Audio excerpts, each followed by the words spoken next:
Hello, Gen X. Look, I'm not saying it's all our fault, but millennials and Gen Z, they didn't exactly raise themselves in a vacuum of iPads and safe spaces. They're our kids, our younger siblings, our beautiful, confused, anxiety-prone spawn. And if they think oppression is when the Wi-Fi drops below 4 bars, well, congratulations, Gen X, we built that. Let's rewind.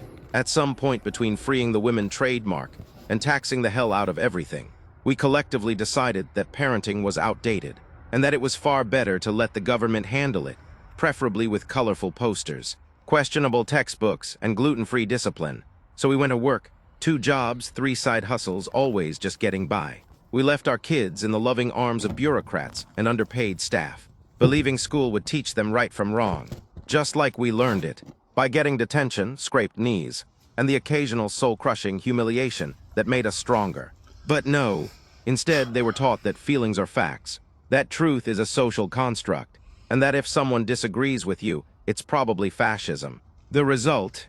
A generation that thinks logic is ableist, that work is a trauma trigger, and that adulthood is a myth invented by boomers. They don't listen to us, of course they don't.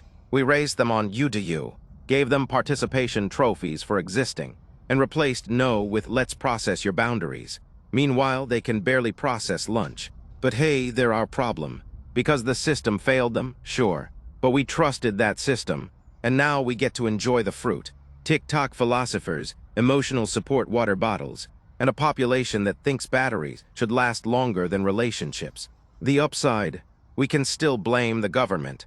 It won't fix anything, but it feels fantastic. Yours in duct tape and despair. Just another guy in the woods.